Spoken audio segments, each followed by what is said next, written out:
Hello my lovely people, I hope you're well. Welcome back to Minding Your Mind with Dr. Sizi. If you're new here, I am Dr. Sizi. So in this channel we discuss about mental health issues, we have open discussions, and we discuss everything that is on our minds. We encourage mind wellness, okay? So today I'm back again with a new video. Today we are going to be talking about long-term relationships. I thought that we should discuss about it first before I talk about toxic relationship, because I have never been in a toxic relationship, and if I've ever been, I think I can't really remember. Let me say, I did not recognize that I was in a toxic relationship, but I have been in a long-term relationship, and I just wanted to talk a few things about being how being in a long-term relationship really is. So yes, I've been in a relationship from 2013. He is my husband as of now. Yes, we've been having ups and downs, but I just wanted to talk about I think the different phases in a relationship where you're able now to identify, like, this is the different timelines, and maybe if you're currently experiencing something in your current timeline, you're able to learn from it. Okay, so yes, let's go to the video.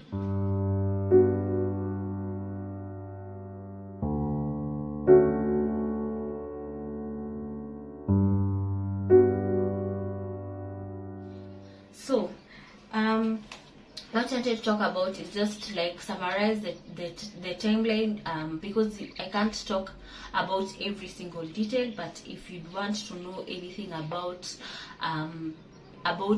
maybe something in the timeline, you can let me know down below in the comments, so that I can be able to expound on it. Okay, so yes, we started dating from 2013, and that's when we both joined university.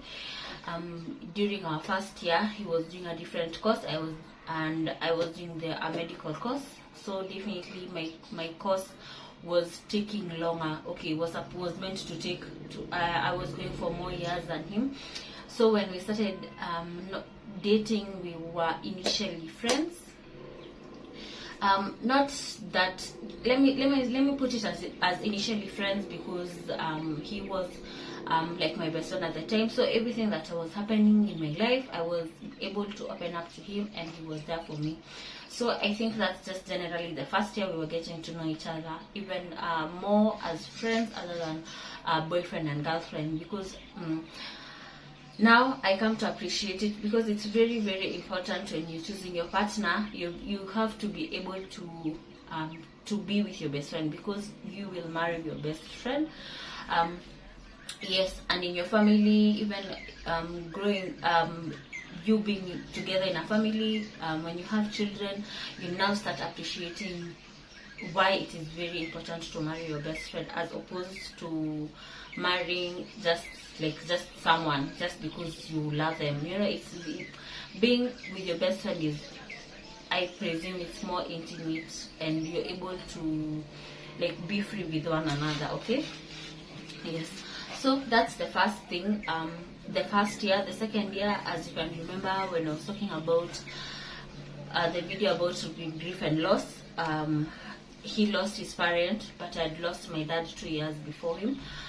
And he lost his dad, almost not the same cause of death, but almost in that similar, that you were not expecting it. Someone who was well, someone who was not sick, then suddenly you hear the news.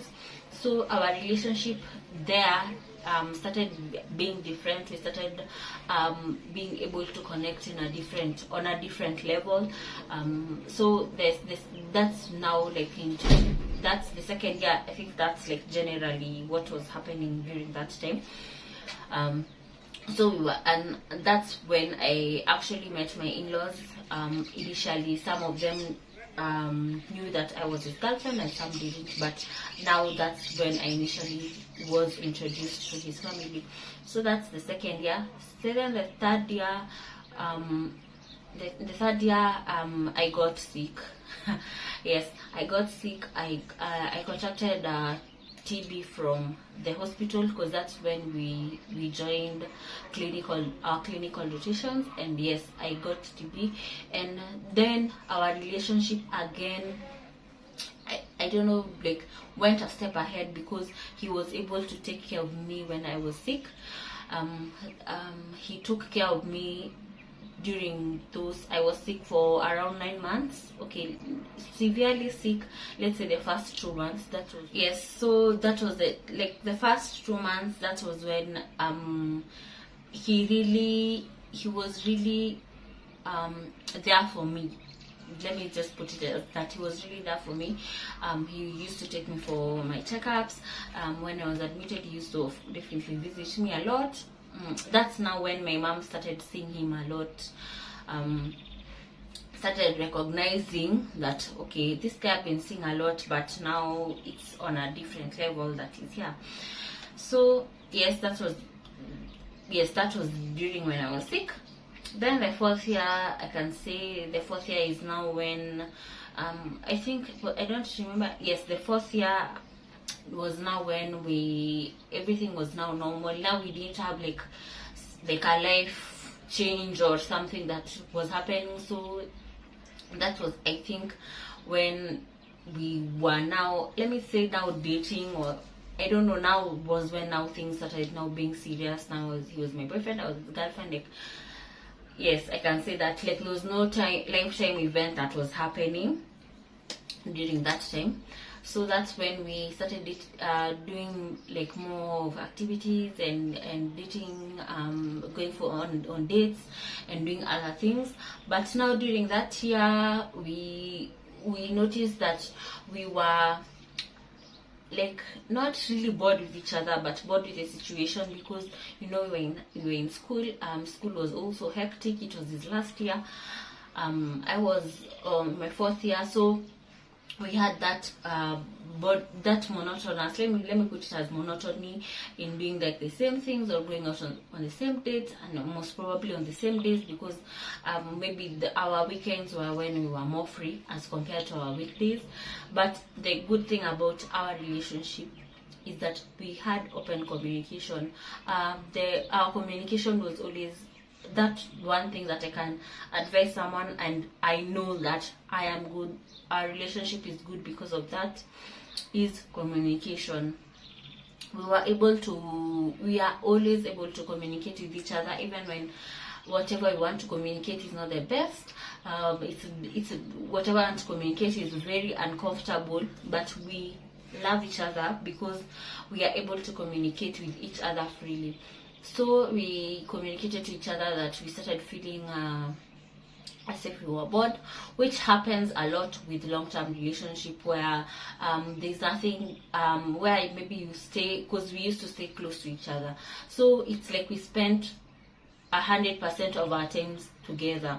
When you in the library, we're in the library studying together. When we come back, it's like the same thing. So yes, we were able to communicate, and we were able to research about what we can do to make our relationship move forward without being bored. Like what other activities can we do? Then we started doing more of outdoors activities. So we were going for camping. We started being intentional with our dating, and ensuring that we are going to places that we have never been. Although it was hard because, one, we are students, so you cannot really afford, if you were told, you were given the option to go somewhere, you really want to go to the best places, but it was not available for us because our finances our finances were limited. So we had now to, at least even better, we save and go to a nice place or somewhere where was different. We started at least even hanging out with more couples around us. At least being with a different couple gives you a different perspective about a relationship. So we were able to at least go for different, go on like double dates and hang out with our friends, because of course we have friends who are dating. So we were able to hang out with our friends at least even a weekend, or one weekend or another. Then also spend more time with family, because now that's when the time he met my mom and my family now openly. So at least create some time at least other weekends with family. Ask do play now a lot of also couple games. We use even to there are also those things that you ask your partner, questions that you never think about. So we used to it when you're playing games. We also used to introduce that aspect of it, also being intentional with also gifting your partner something, even if it's a pair of socks, jewelry, no matter how much it costs, even if it's as little as 10 Kenyan shillings, and just depending on how your pocket is. Yes, we were able we were doing that for ourselves.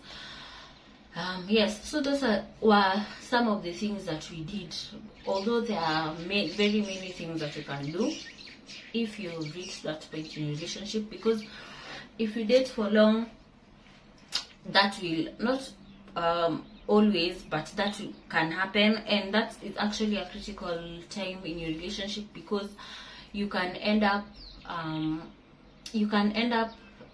what is it called? You can end up meeting someone at that time who's not the best person for you, or he can end up meeting someone at that time who's not the best person for him, but you think is the best person. Then you end up breaking with someone who you were meant to be with just to go for someone who you think is better but is not the best. You get?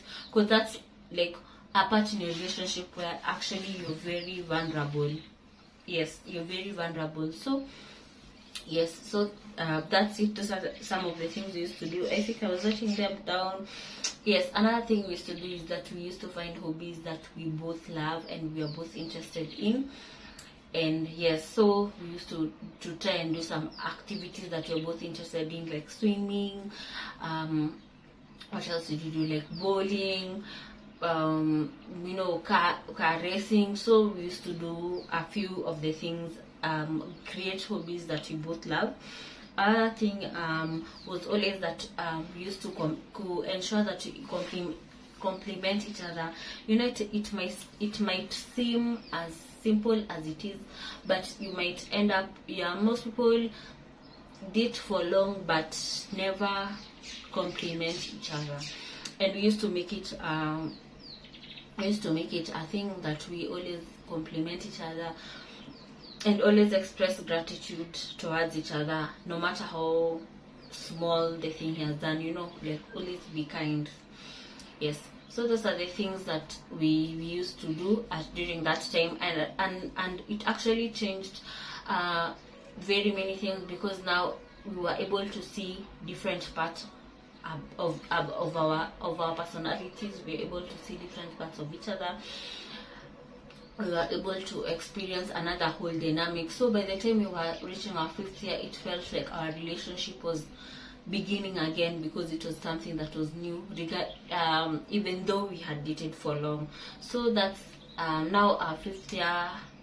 Everything now was good. We felt as if our relationship was something that it was good, because it was something new and something vibrant.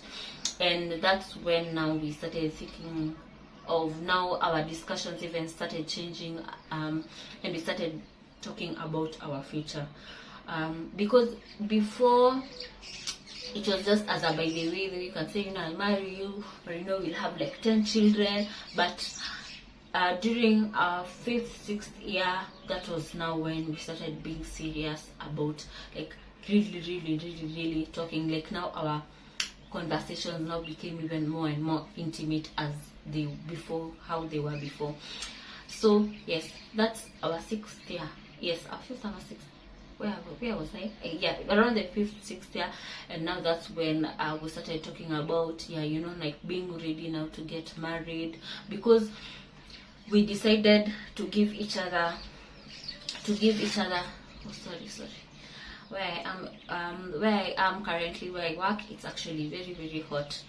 Yes, so we decided to give each other time to be able to pursue our careers, to be able to create that space of being able to pursue your career. Because as we always say, as my husband and I always say, he is himself, I am myself. I am my own individual person, he is his own individual person. So we always support each other, even when it comes to our career choices. Like, for example, currently I'm not working in Nairobi. I'm working like 2.5 hours outside Nairobi. He works in Nairobi, but he did not have a problem with me coming here. He 100% supported me. He was even actually more excited than the way I was coming to work where I'm working right now.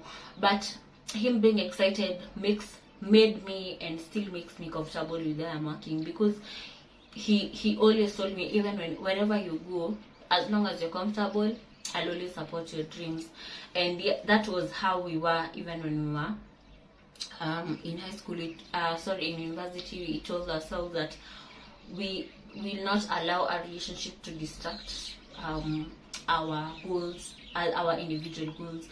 And now that we are married, we have our family goals. Yes, we have our goals together. We have intertwined our goals together, but at the end of the day, we are still our own individual people. Because when you date, definitely there are a lot of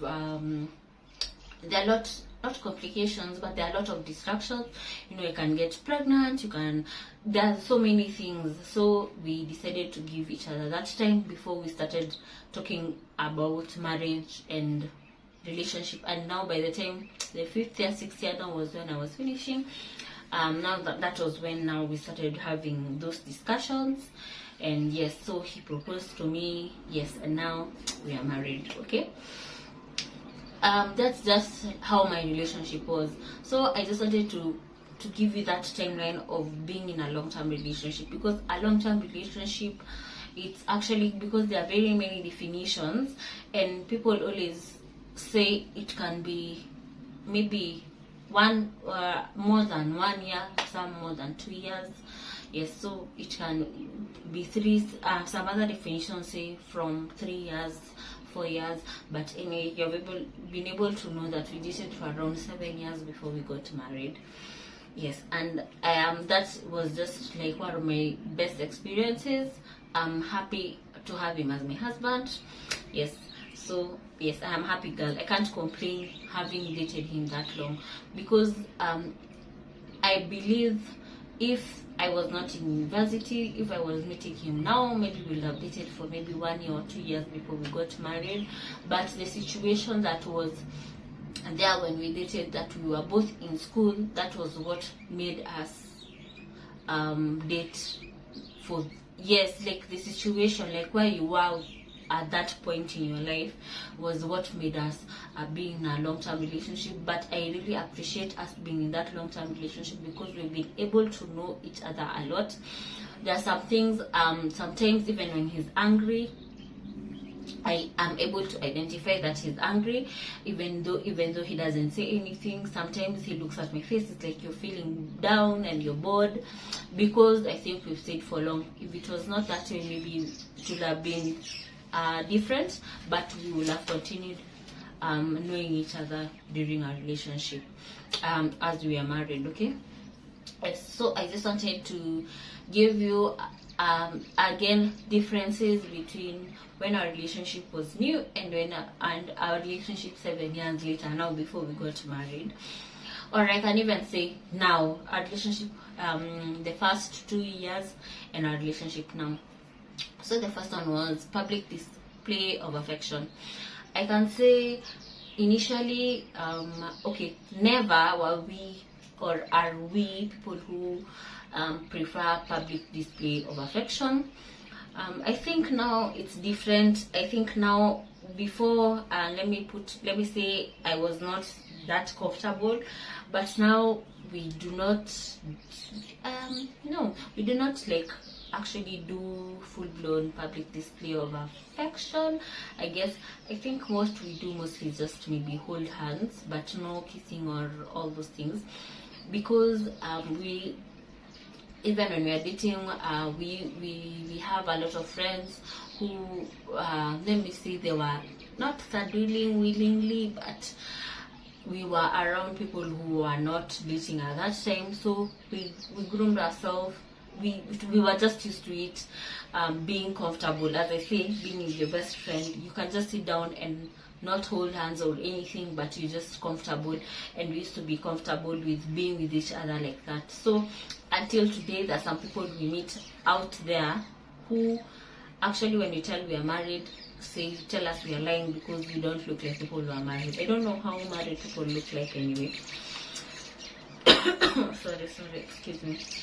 Yes, so I can say that the PDA has never been for us there. It has never been there. Let me put it that way. So that's one. The second one is how your outward appearance. I can say initially when we started dating, on my end, I used to maybe be cautious about what I wear, wanting to impress him. When you go out on dates, you want to look the best. Nowadays, there's nothing like that. Whatever I wear. If he likes it, okay. If he doesn't like it, it's still okay. Like, there's no that impressing a lot.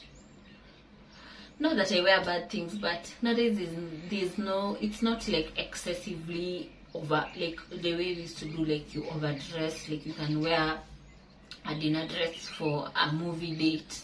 Like now you can wear comfortable pairs of jeans and a comfortable top, and you are comfortable in front of your husband. Yes, that was another difference. The number of dates, I can say when we were back in university, because we had a lot of free time, especially during the weekends, we used to go for a lot of dates, many dates. But now, one, we have the distance, and two, we have he works on the weekend, and sometimes I also work on the weekend, so we cannot be able to meet each other as often.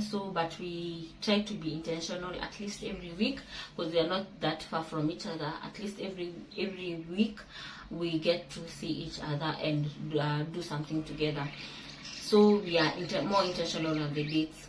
But I believe that the dates, with a long-term relationship, if you date longer, the dates will reduce, because now sometimes you just become too comfortable with each other. You're like, when you want to go out, you're thinking, I have to dress, we have to drive, we have to, you become uncomfortable, and you just prefer like ordering in, doing Netflix and chill, because you're comfortable with each other. So maybe I'm guessing the dates will change, will be more during when the relationship was new. Another was the duration of fights. So when we started dating, our fights were less. Now our fights are more. I guess. Okay, I think our fights, I don't know, I'm not so sure if they're the same number. I think maybe they're the same number. But when we started dating, we always had a rule for ourselves. We always told ourselves that we will always talk to each other. We won't stay a day without speaking to each other. I think that has really helped our relationship, because even those days that we've been having bad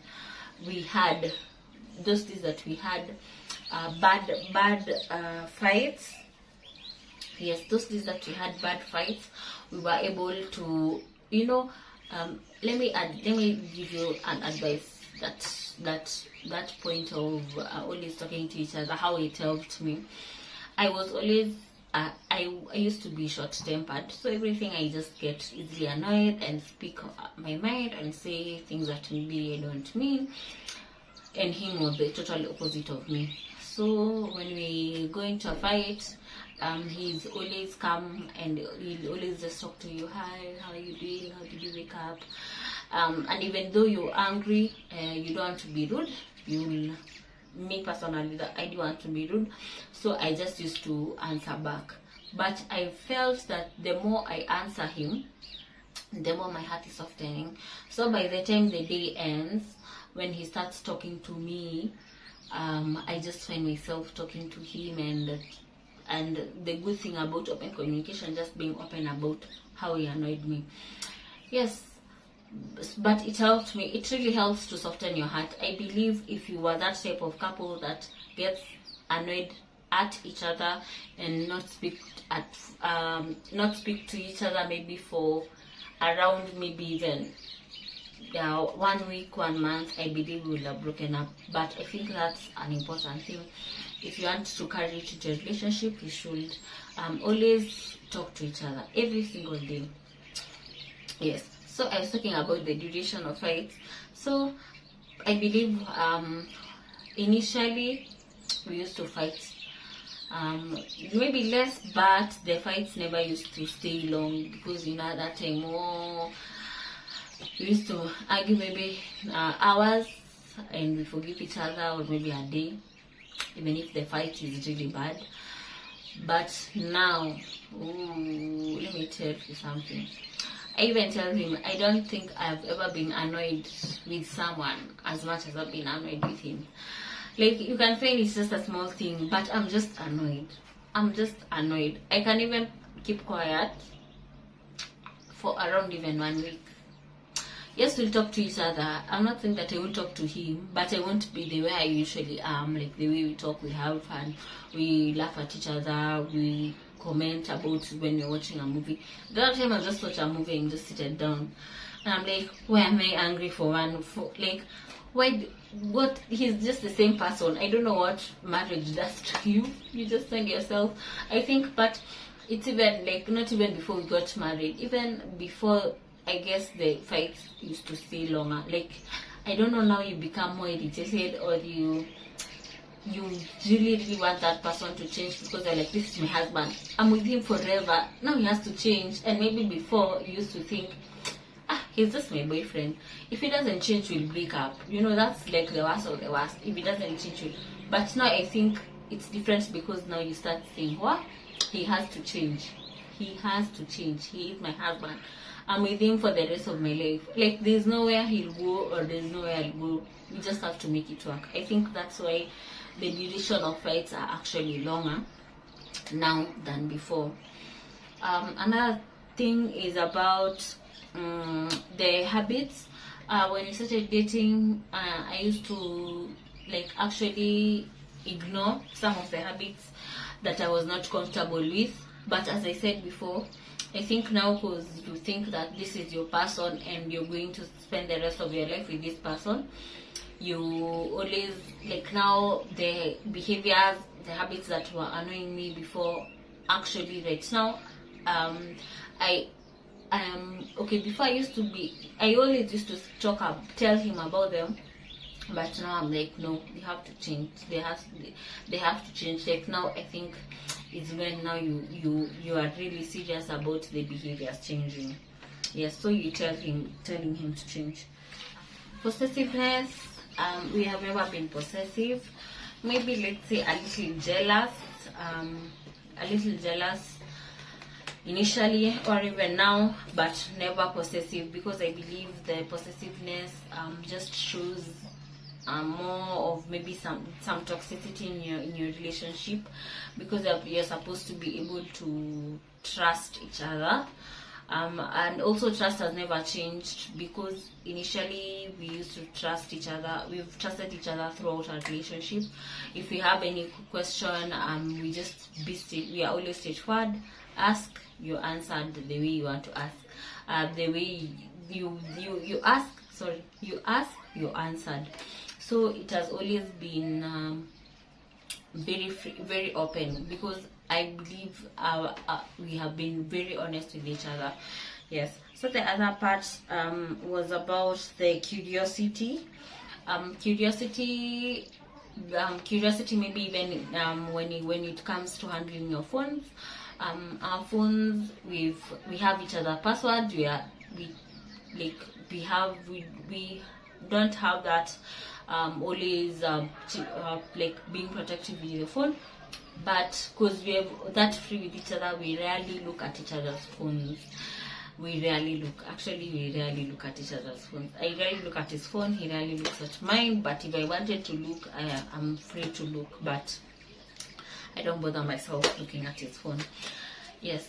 Then another thing is also your family members. Their family members, how they treated you when you were a girlfriend and how they are treating you now.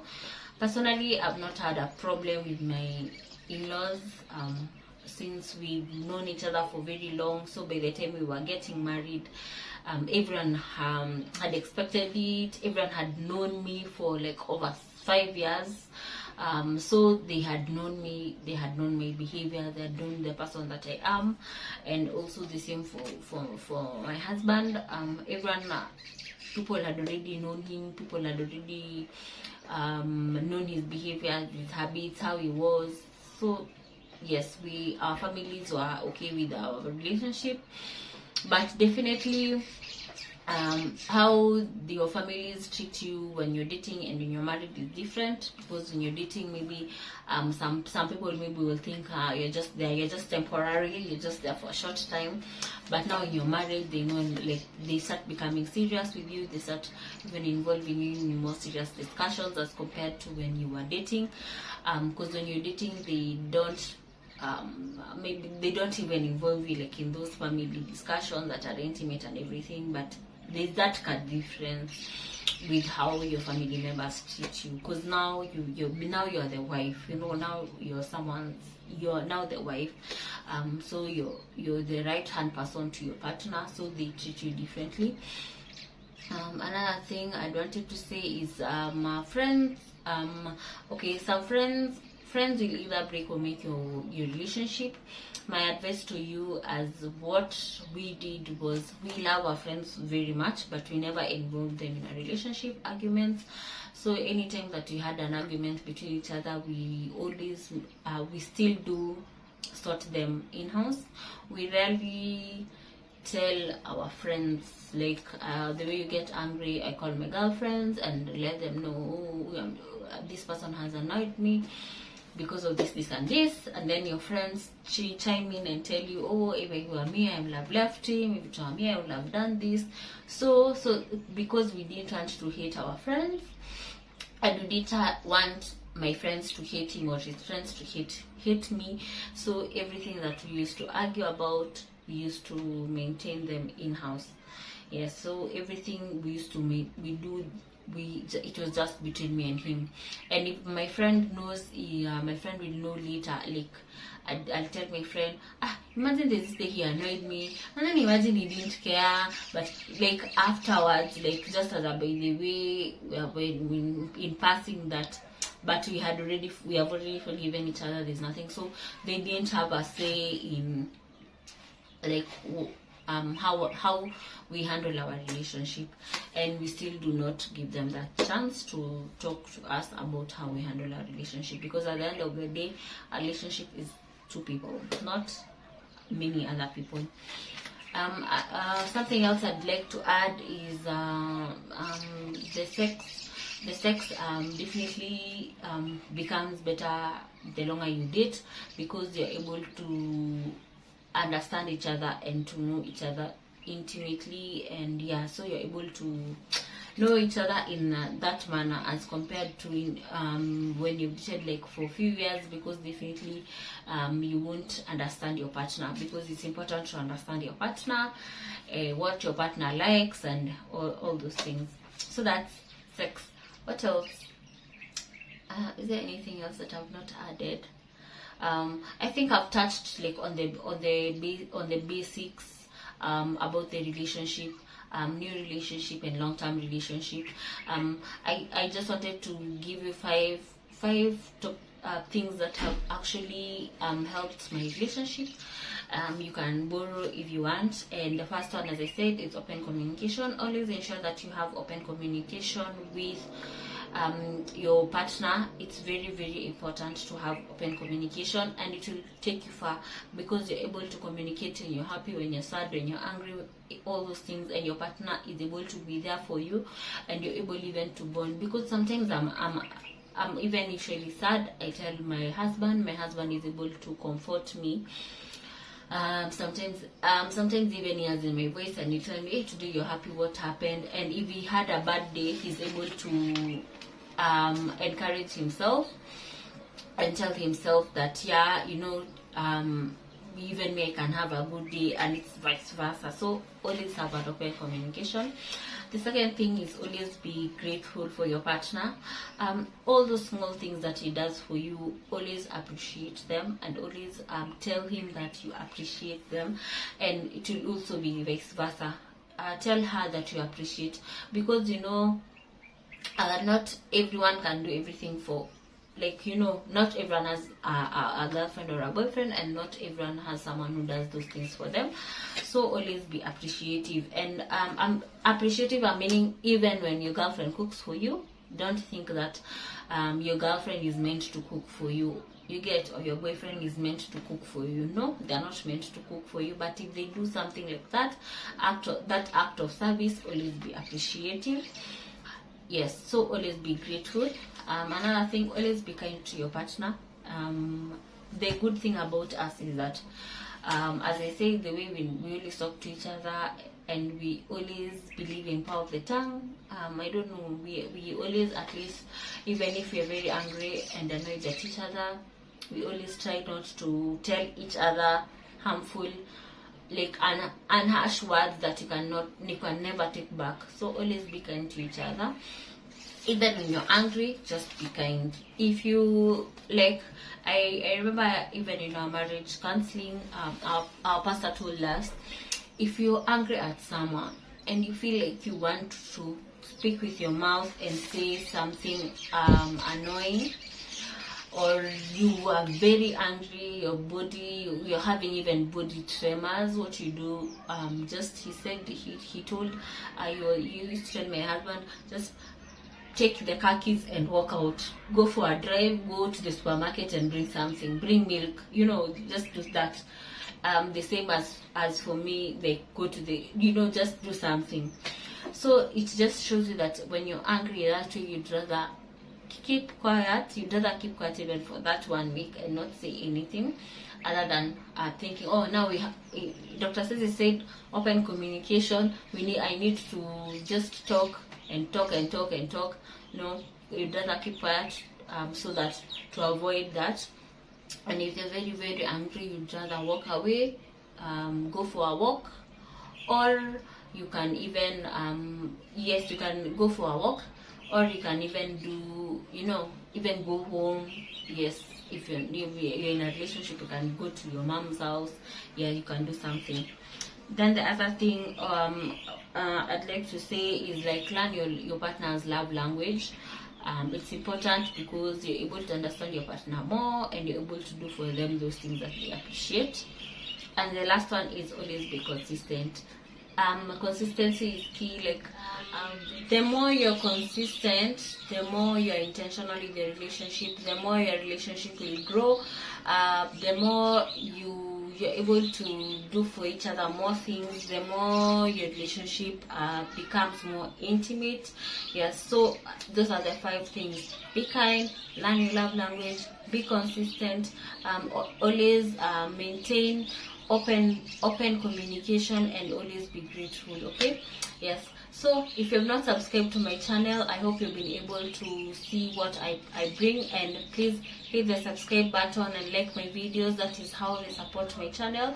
We are also on Instagram. On Instagram there are various videos that we do on Monday, the quick mental health topics that we do on Monday and on Thursday, and the link for the page is down below, so don't forget to go and follow the page for more topics involving mental health and more open discussions. And yes, always remember that mental health is as important as physical. Mental well-being is as important as physical well-being. And always remember, if your mind is not okay, you are not okay. Bye bye. Thank you for watching.